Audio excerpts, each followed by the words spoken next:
I'm John Hanna for CDTV.net in New York, and we have Greg Womack, president of Womack Investment Advisors, joining us from Edmond, Oklahoma. Hey, Greg. Hello, John, and happy Valentine's to you. Happy Valentine's to you, too. So, Well, that was sweet of you.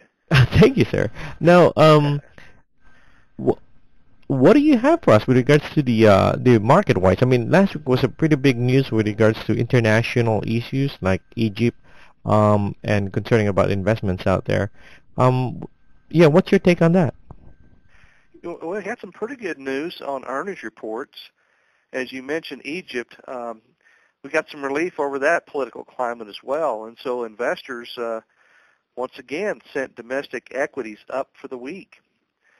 The small cap Russell 2000 rallied even stronger than the Nasdaq or the Dow and the S&P.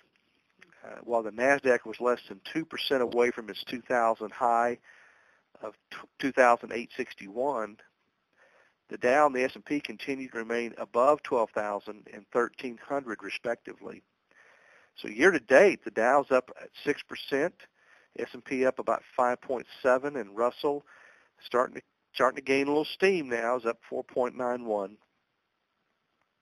And as of the market today, on Happy Valentine's Day, the 14th, of around, John, it's almost 10 minutes before the market closes. The market has been in negative territory most of the day, and is starting to rebound, and looks like it's trying to finish in the black or the green, I would say, and get out of the red for Valentine's Day.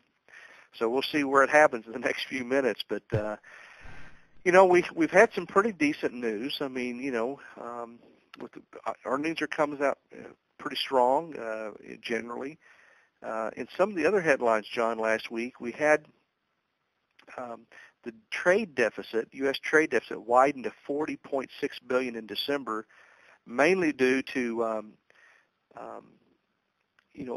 paying more for oil, crude at higher prices. And December, the imports grew by 2.6% in December. So trade deficit, we're still importing more, especially with oil going higher. Then we take a look at, the Federal Reserve saying borrowing increased at an average annual rate of 3% in December. So, people are starting to borrow more, such as mortgages. It was up 5.5%.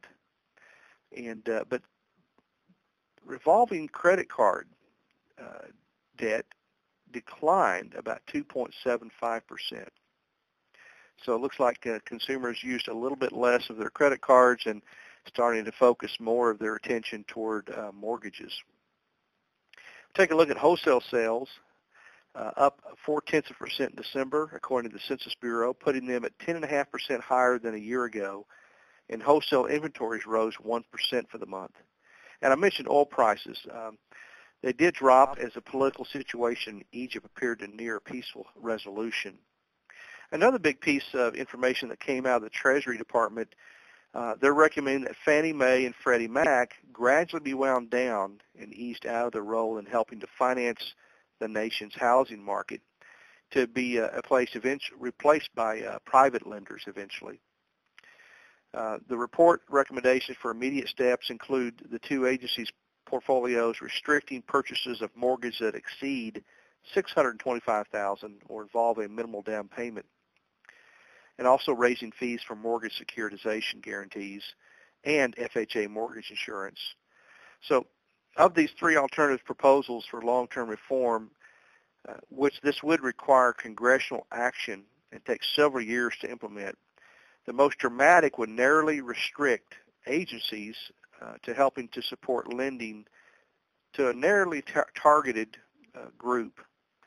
So the report said that that option would reduce taxpayer liability for troubled loans, but dramatically increase the cost of getting a mortgage for most people.